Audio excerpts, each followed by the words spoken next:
Hearts is back with you. All right, what do we have today? It's time to hear one of Neil Young's archives called Homegrown. Wow, now this was just released this past June, just last month, 2020. Why are we listening? We're supposed to be in 1975. Just listen to Tonight's the Night. Yeah. Well, The Secret. This is a archive release, as you said. This was an album that was shelved since 1974 and 5. He had just recorded on the beach, and he made this in various sessions in the fall of 74 and early 75, and he still had Tonight's the Night in the can from 2 years prior.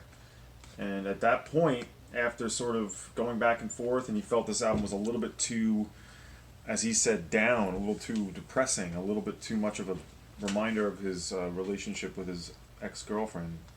He decided, I don't want to release this right now. And he put out Tonight's the Night, finally, which had been in the can for 2 years. Which is kind of funny, because the whole Ditch trilogy is giant bummers. Yes. And he says, Neil Young is quoted as, "This is the missing link between Harvest and Harvest Moon," which I get, but it really, I think of it more as related to On the Beach and Tonight's the Night. It's really from that era. And it's a phenomenal album, and I love that. Something that was completely done in the can, sort of in hibernation, comes out now, and it still sounds like it's from that time, and it's because he recorded it then.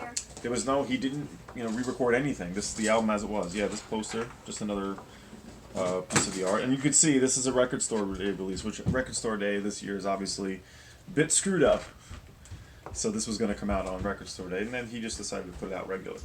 I like that it looks like a vintage seed packet with the Never Known to Fail. And this artwork was what he was going to use in 1975. This is the original art. Apparently they had it all done and everything, and he just decided not to put it out.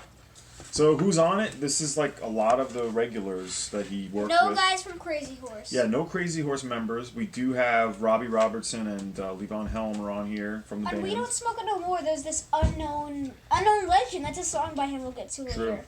Mazio. Yeah, who does a vocal on this weird song, sort of a blues vamp called We Don't Smoke It No More, a guy named Mazio. I wonder who that is. Yeah, We Don't Smoke It No More is kind of like a blues song. Yeah. We've also got we have Emmylou Harris doing 2 vocals on this. My dad just put it on, put it in a sleeve. Yeah. The Reprise label. Yeah. And we have Tim Drummond again on bass. As I said, Levon Helm. This has, I think, even though it's amazing that I think some of his best songs that he ever wrote, he had sitting in his vault. The song "Separate Ways to Start" is it just completely grabs you when you hear it. It's so, again, like I've said before, such a simple song. The drums in it are really subtle. Levon Helm does a great job on that. And then the song "Try," wow, what a statement, I would say. 2 amazing songs to start. And it's cool that I like that he's talking about going their separate ways, and the next song it's like, well, maybe we can try to, He says, I try to wash my hands. Yeah, that's a good point. He says, and I try to wash my hands. But he also says something that I don't think we should talk about. Well, I was going to say about the washing your hands. It's like referencing to coronavirus, right? Yeah, but in Try, he says something I don't think we should talk about. Oh.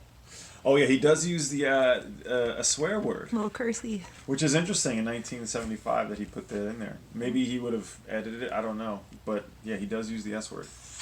I guess that line is something his girlfriend Carrie used to say, S. Mary, I can't dance. Really? That's what it said, yeah.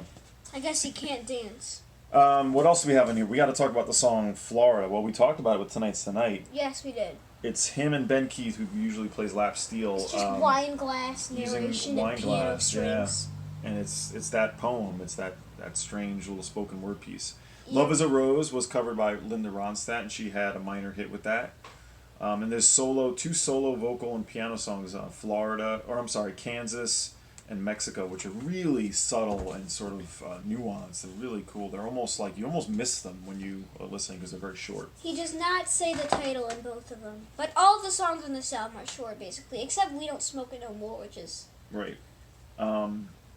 A few songs would turn up re-recorded. Well, actually, so you have Star- "Love Is a Rose" would end up on "Decade," which is his compilation released a few years later. Star of Bethlehem, Yep. and "Homegrown," the title track, were put on American Stars and Bars. Right, different versions. So we're gonna get to pretty soon. yeah, he American re-recorded Stars and those for Bars. American Stars and Bars 2 years later. Everything else is sort of unique to this album, and another one that I can't believe didn't exist anywhere else is "Vacancy." It's like one of his best rock songs that he ever wrote, without question. I can't get enough of it. It's just got everything about it is just on point. Who else? Oh, Emmylou Harris I mentioned is helping out on this album a bit. Some guy named Stan Sislist on Wurlitzer on "Vacancy." Don't know who that is, but he also plays piano on "We Don't Smoke It No More." And yeah, it's produced by, we have Elliot Mazer again. It's sort of, it's right, there's nothing exceptional about this in terms of who was playing on it. It's just so interesting that he put this away in the can and it never came out. Homegrown. I love this album. I've listened to it at least 10 times, 15 times since it came out. Mm-hmm. How about we talk about Shakies? 8 Shakies. 8 Shakies, another solid number. So if I remember this correctly, out of all the Ditch trilogy albums, it sounds like Tonight's the Night, or Time Fades Away was your favorite? I think so, yes. Okay, I'm gonna give this 9.5 Shakies. It's so close to being perfect. Maybe the Florida thing is sort of a cool thing the first time you hear it, and you're like, all right. It's so hard. We Don't Smoke It No More is a little bit of a throwaway, but there's something about it that's endearing. It's close to a perfect album to me. Maybe that's a little excessive. Just What do you because it's mean new, with "We Don't Smoke It No More"? I just think it's maybe a little bit of a throwaway. Like, there's not a lot to it. It sounds like they were just messing around and they kept it. But it was recorded on New Year's Eve, 1974. yeah, maybe it's a 9. I gave Time Fades Away a 9. I think this is better than Time Fades Away, so I'm going to say 9.5. Not as good as On the Beach. That's a perfect one. Fantastic. Yes. How many? If the album for you was 9.5 Shakies, how about "We Don't Smoke It No More"? How would you give that one? I don't know. How about you, Miss Camera Woman? All right, I'm gonna stick with my even Shakies. I'm gonna give this 9. 9, yeah. It's definitely not 9. It's close. I mean, I want to say 10, but it's hard to say that like some of those other things I mentioned make it perfect. What's funny Agreed. is whenever I hear this album, it makes me think of "Rough and Rowdy Ways" easily. Bob Dylan, always. because it came out at the same time, maybe. Yes.